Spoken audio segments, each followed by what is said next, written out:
Eu quero saudar a todos com a gloriosa paz de nosso meigo e bondoso Salvador Jesus Cristo. A mensagem desta noite, deste dia, desta manhã, desta madrugada, o momento em que você estiver diante desse vídeo, é sobre a Bíblia. E eu quero deixar como o tema principal a Bíblia, a Palavra de Deus. Eu quero me basear em 2 de Timóteo, capítulo 2, versículo 15. Procura apresentar-te a Deus aprovado como obreiro, que não tem de que se envergonhar, e que maneja bem a palavra da verdade. O que é a Bíblia?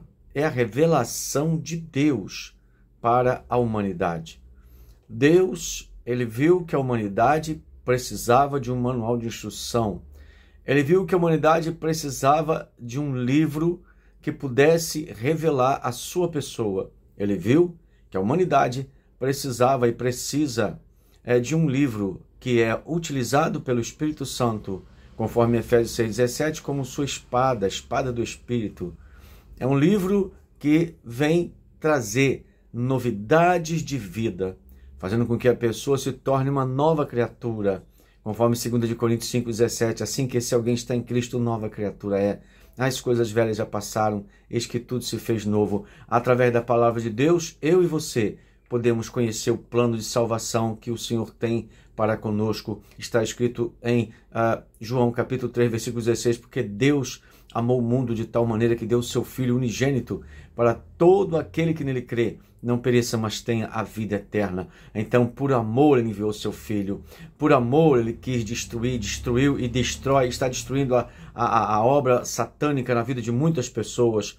Porque a palavra do Senhor deixa bem claro que o inimigo é quem persuade as pessoas. A palavra do Senhor fala em 2 Coríntios, capítulo 4, versículo 3, mas se o nosso evangelho está encoberto, para os que se perdem está encoberto.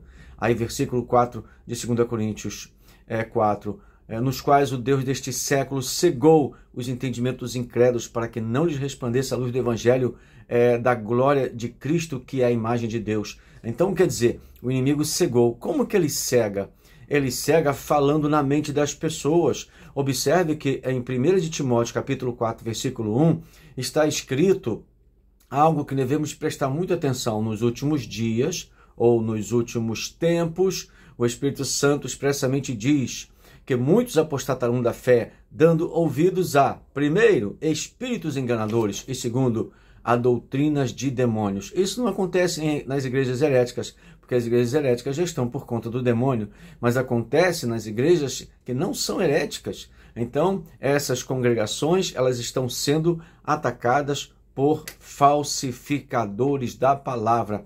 E o falsificador da palavra, ele é inspirado por demônios. 1 de Timóteo, capítulo 4, versículo 1. A palavra de Deus, ela é viva e eficaz, conforme Hebreus 4, versículo 12. É viva, eficaz e mais penetrante do que qualquer espada de dois gumes. E ela penetra até a divisão da alma e do espírito e das juntas e medulas e é apta para discernir pensamentos e intenções do coração. Vamos por parte. A palavra de Deus é viva e eficaz. Ela é viva porque faz você viver para Deus. Ela é viva porque faz você ter vida espiritual. Ela é viva porque faz você ter uma comunhão plena, uma comunhão verdadeira, uma comunhão bíblica. Ela é eficaz. Ela é eficaz por quê? Porque a palavra de Deus atinge o ponto certo. Cada pessoa é uma pessoa. Então, cada um tem um ponto que precisa ser atingido pela palavra de Deus. Então a palavra de Deus é viva e eficaz e mais penetrante que qualquer espada de dois gumes. E ela é penetrante porque ela penetra até a divisão da alma e do espírito. Isto é, a alma fala de desejos e o espírito fala de intelecto, de pensamento, de raciocínio. Então ela é como espada, como qualquer espada de dois gumes. Ela é mais penetrante e ela penetra até a divisão da alma e do espírito. E das juntas e medulas?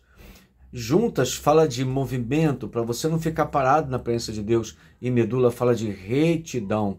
Então, nós sabemos que a palavra de Deus, ela é odiada na Coreia do Norte, ela é odiada nos países comunistas. E na Coreia do Norte, por exemplo, se uma pessoa tiver um exemplar da Bíblia, pode ser torturada, pode ser assassinada pelo próprio governo. Então, qualquer tipo de narrativa de governo comunista acerca da Bíblia, pode ter certeza, ele está querendo simplesmente enganar o povo, porque eles odeiam a Bíblia. Então, observe, por que será que lá na China os cristãos estão sendo perseguidos e muitas das vezes torturados? Eu sei até da história da história, não é história, é história. É um fato verídico de um pregador do evangelho que, quando foi pego, ele tentou pular o muro para fugir do PCC, que é o Partido Comunista Chinês. Ele quebrou os dois pés. E depois que ele quebrou os 2 pés, eles aproveitaram e quebraram as 2 pernas dele em vários pedaços. Quebraram as pernas dele. Isso é um fato verídico. E esse irmão, ele ficou numa situação que tinham que levar ele no banheiro, porque ele não podia andar. Mas só que o Senhor Jesus, um certo tempo, e logo em seguida apareceu na cela para ele. Isso ele conta, esse testemunho, um testemunho muito maravilhoso. Apareceu na cela para ele e tirou ele de lá e deixou as pernas dele normais, como se nunca tivesse acontecido nada. E ele recebeu o milagre da cura das pernas e o milagre de sair dali. Depois, Deus abençoou, ele foi para a Alemanha. E chegando na Alemanha, ele começou um trabalho maravilhoso e está até hoje. Então, eu quero dizer para os irmãos que a palavra de Deus, ela é realmente lâmpada para os nossos pés e luz para o caminho, conforme o Salmo 119, versículo 105. E o Salmo 119, versículo 11 diz: escondi a tua palavra no meu coração, para eu não pecar contra ti. A palavra de Deus, ela tem que ser guardada, ela tem que ser meditada, ela tem que ser refletida, ela tem que ser entendida. Então, se o Espírito Santo estiver na nossa vida, porque na vida de um salvo, o Espírito Santo sempre tem que estar, pois a palavra de Deus fala em 1 Coríntios capítulo 3, versículo 16, que o nosso corpo é templo do Espírito Santo. Mas essa mesma palavra fala em 1 Tessalonicenses capítulo 5, não extingais o Espírito Santo. Então, o Espírito Santo habita na vida do salvo, para que este salvo tenha mais um intercessor. Porque o Senhor Jesus, ele é aquele que intercede pela igreja à direita do Pai. Porque quando ele ressuscitou, ele foi para o céu e ficou à direita do Pai, intercedendo pela igreja na condição de nosso sumo sacerdote. Isso está escrito em Hebreus capítulo 8, versículo 1 e Hebreus capítulo 7, versículo 25. A Bíblia fala em Colossenses capítulo 3, versículo 1. Se já ressuscitaste com Cristo, buscai as coisas que são de cima, onde Cristo está assentado à direita de Deus. Fazendo o quê? Intercedendo por aqueles que são salvos. Então nós sabemos que nós não estamos sozinhos, e o Espírito Santo habita em nós como intercessor do nosso interior, com gemidos inexprimíveis. Então nós temos um intercessor, os salvos têm um intercessor dentro de si e tem um intercessor à direita do Pai. Que maravilha! E ainda tem, conforme Hebreus capítulo 1, temos anjos ministradores que estão em favor da igreja, conforme a soberania e a sabedoria de Deus desejar enviá-los para nos socorrer em momentos apropriados. Agora, eu quero dizer uma coisa para os irmãos, entre outras, que a palavra de Deus ela deve ser sempre o elemento para a nossa meditação diária. A palavra do Senhor está escrito em Josué capítulo 1, versículo 8, não se aparte da tua boca o livro desta lei, antes medita nele de dia e de noite, para que tenhas o cuidado de fazer conforme tudo a quanto nele está escrito, porque então fará prosperar o teu caminho, e então prudentemente te conduzirás. Então, diuturnamente, você e eu precisamos meditar na palavra do Senhor. Quando você medita na palavra do Senhor, você fica sábio. Quando você medita na palavra do Senhor, você se torna uma pessoa prudente. Quando você medita na palavra do Senhor, você se torna uma pessoa sábia. Quando você medita na palavra do Senhor, você se torna uma pessoa forte. Quando você medita na palavra do Senhor, você se torna uma pessoa espiritual. Quando você medita na palavra do Senhor, você realmente consegue compreender melhor a relação entre você e Deus. A palavra do Senhor fala em Provérbios 9:9, dá instrução ao sábio, e ele se fará mais sábio. Ensina o justo, e ele crescerá em entendimento. É necessário que essa palavra se torne um hábito nosso diuturno. Por quê? Porque quando você está triste, a palavra do Senhor te alegra. Quando você está preocupado, a palavra do Senhor tira toda a sua preocupação. Por quê? Quando você está estudando a palavra, o Espírito Santo ele ilumina a sua mente para entender a palavra.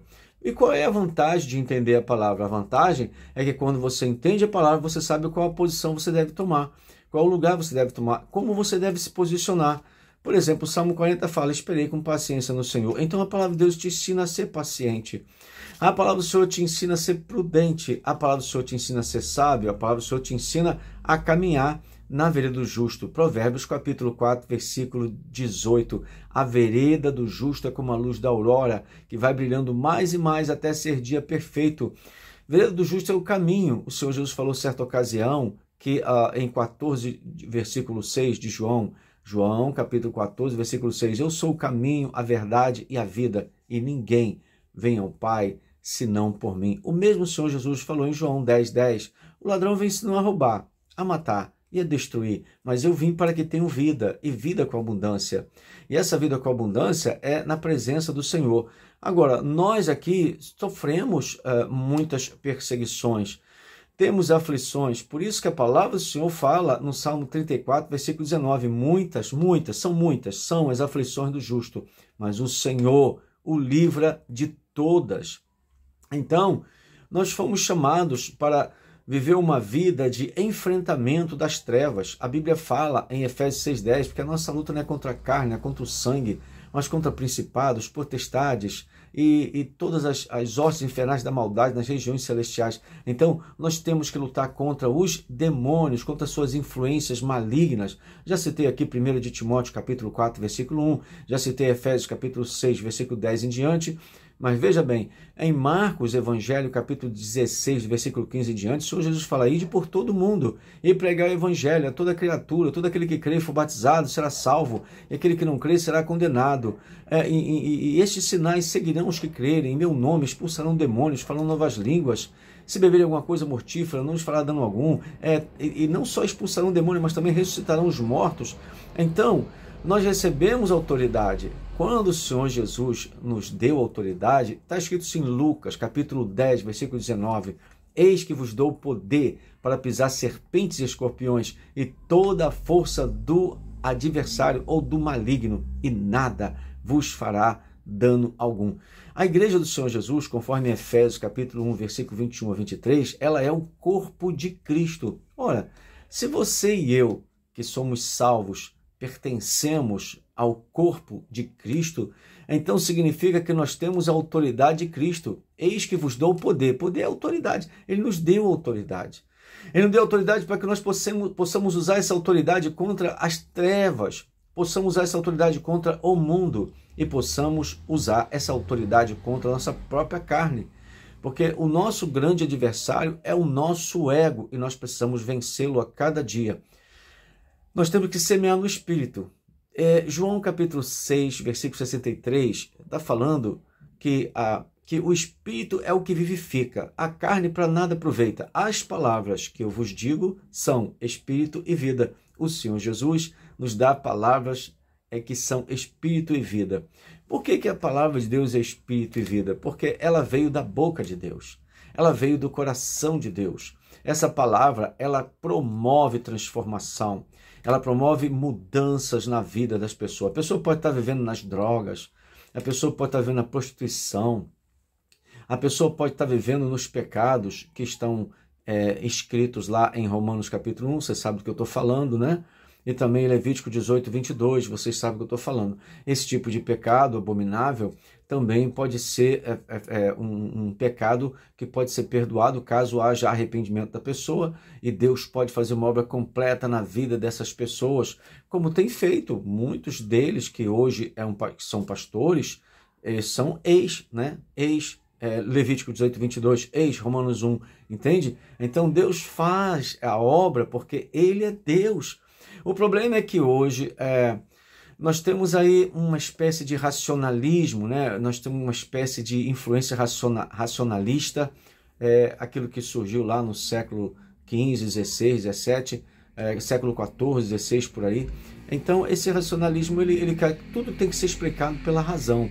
Como é que você vai explicar Deus pela razão humana? É incrível. Observe que a Bíblia fala em 1 Coríntios capítulo 2, versículo 14, ora, o homem natural não compreende as coisas do Espírito de Deus, porque ele parece loucura, e não pode entendê-las porque elas se discernem espiritualmente. Versículo 15, 1 Coríntios 2, versículo 15, mas o que é espiritual discerne bem tudo, e ele de ninguém é discernido. Aí o versículo 16 diz, quem conheceu a mente do Senhor para que possa instruí-lo? Mas nós temos a mente de Cristo. Nós quem? Os salvos. Nós temos a mente de Cristo. Nós somos luz e nós somos sal. Quem não é luz e não é sal, não entende a gente. entendeu? Porque o nosso evangelho ele é loucura para os que se perdem, mas para aqueles que aceitam Jesus, ele é a salvação. Então, nós somos um povo diferente. A Bíblia fala que nós somos um povo diferente. Por exemplo, um crente conservador, um crente que está em Cristo, um crente que é guiado pelo Espírito Santo, ele observa o mundo, observa a moda, observa a linguagem, observa comportamento, observa a festa, observa pessoas, observa tudo ao seu redor, em 360 graus. Ele observa tudo, mas ele não assimila tudo, não acolhe tudo, não copia tudo. Por quê? Porque tem coisas que não são apropriadas para nós, porque nós somos um povo que tem uma vida com Deus. E quem tem uma vida com Deus, que anda na luz, é guiado pelo Espírito Santo. Uma pessoa pode ser guiada pelo espírito maligno, uma pessoa pode ser guiada pelo seu próprio espírito, e uma pessoa pode ser guiada por uma outra pessoa, mas tem uma pessoa que pode ser guiada pelo Espírito de Deus. Por isso, em Romanos capítulo 8, versículo 14, está escrito: os que são guiados pelo Espírito de Deus, esses são filhos de Deus. Para você ser filho de Deus ou filha de Deus, para você ter certeza que você vai um dia chegar no céu, você tem que ser guiada pelo Espírito Santo. Eu vou repetir. Romanos 8, versículo 14. Os que são guiados pelo Espírito de Deus, esses, somente esses, não os outros, esses são filhos de Deus. Por quê? Porque lá em João capítulo 14, versículo 16, o Senhor Jesus falou, antes de ir para o Calvário, que enviaria outro Consolador para que ficasse conosco para sempre. Então, esse outro Consolador é o Espírito Santo. Ele subiu, o Espírito Santo veio. Por isso que lá em João capítulo 20, versículo 22, ele chega após recitar o terceiro dia, vai até os discípulos e fala assim: e assoprou sobre eles e disse-lhes: recebei o Espírito Santo. E ali eles foram selados, passaram, tornaram-se habitação do Espírito Santo. É muito interessante, é muito bom, é muito proveitoso nós entendermos o papel do Pai, do Filho e do Espírito Santo. Existem aí alguns ensinadores falsos que estão na internet, mesmo no YouTube, falando, por exemplo, que Deus não é onipresente, que Deus não é onisciente, que Deus não é onipotente. Estão falando muitas bobagens. E heresias demoníacas, como, por exemplo, que a igreja não será arrebatada, se baseando de forma distorcida. Eles distorcem a interpretação correta de João, Evangelho, capítulo 17, versículo 9. Quando o Senhor fala assim: eu oro por este, não oro pelos do mundo, mas por aqueles que me deste, porque são teus. Te peço, Senhor, que não os retire do mundo, mas que os livres do mal. Ali eles interpretam que se retirar do mundo, quer dizer, nunca vai ter arrebatamento. Observe a cabeça oca desse tal aí, ou desses tais. Então não tem nada a ver uma coisa com a outra, porque se isso fosse verdade, então 1 de Coríntios, capítulo 15, 1 Tessalonicenses, capítulo 4, versículos 16 e 17, seria simplesmente uma aberração bíblica, porque Paulo fala: o mesmo Senhor descerá do céu com alarido, voz de arcanjo, trombeta de Deus. Os que morreram em Cristo ressuscitarão primeiro, depois nós, os que ficarmos vivos, subiremos juntamente com eles para encontrar com o Senhor nos ares. Então, quer dizer, e ele falou lá em João capítulo 14, versículo 27, deixo-vos a paz, a minha paz vos dou, não vou lá dou como o mundo a dá, não se turbe o vosso coração, nem se atemorize. Na casa de meu pai há muitas moradas. Se fosse assim, se não fosse assim, eu não lhe teria dito, mas eu vou para o meu pai e vou voltar para vos levar para onde eu estiver, estejais vós também. Quer dizer, ele está falando de voltar. E lá na ceia, em 1 de Coríntios, capítulo 11, versículo 23, ele fala assim: olha, que vai cear conosco nas bodas. Quer dizer, é no céu. Então, porque a gente vai chegar lá. Então, é muita heresia, é muita gente distorcendo a palavra. Então, meus amados, cuidado com as doutrinas de demônios. Cuidado com os falsificadores da palavra. Quando você orar, fala assim: Senhor, proteja a minha mente de ser contaminada com o fermento da mentira e da distorção da interpretação correta da palavra. Então eu quero que você entenda que a palavra de Deus, ela é lâmpada para os nossos pés e ela é luz para o nosso caminho. E nós precisamos estar com essa palavra. Você precisa de amar essa palavra. Você precisa de ter essa palavra como regra única de fé na sua vida. Tiago 1:22, e sede cumpridores da palavra, e não somente ouvintes, enganando-vos com falso discurso. O Senhor Jesus falou em João, Evangelho 5,39, examinais as Escrituras, porque vós cuidais ter nelas a vida eterna, e são elas que de mim testificam. Eu tenho certeza que o Espírito Santo sempre estará com o crente sincero que quer aprender a palavra. Então, leia a Bíblia toda, de Gênesis a Apocalipse. Leia os 66 livros, leia os 31.173 versículos, leia os 1069 capítulos, leia tudo. Por quê? Porque se você fizer isso, você vai estar abençoando a sua própria vida. E eu quero que você saiba que quando a gente tem a intenção de ler a palavra, nós começamos a ser abençoados pelo Senhor. Por quê? Porque Ele vê que nós queremos aprender. E quem quer aprender, o Senhor Jesus é nosso mestre. E Ele tem uma vontade enorme de nos ensinar a sua palavra. Ele com 12 anos, nem tinha começado seu ministério, ele começou com 30, ele já estava sabendo da palavra. Tanto é que os líderes judeus ficaram encantados, ficaram maravilhados com a sabedoria de um menino de 12 anos, porque ele estudava a palavra, ele amava a palavra. É muito bom que nós tenhamos esse amor pela palavra. Que Deus em Cristo abençoe a todos. Eu sou o pastor Antônio Carlos, e que a bênção do Senhor esteja sobre a sua vida, e que a palavra de Deus, a Bíblia Sagrada, que ela seja de fato a lâmpada para os nossos pés, que ela seja aquele instrumento, elemento que o Espírito Santo usa para a nossa vida espiritual. Fique com Jesus, compartilhe este vídeo, dê um like e também faça um comentário. Tenho certeza que isso vai ajudar muito o canal e vai abençoar muitas vidas. Eu esqueci agora o número de capítulos, né? Me parece que é 1169, eu não tenho muita certeza agora, porque a memória às vezes falha, mas 31.173 versículos, eu tenho convicção plena, completa e absoluta. Que Deus em Cristo te abençoe, em nome de Jesus.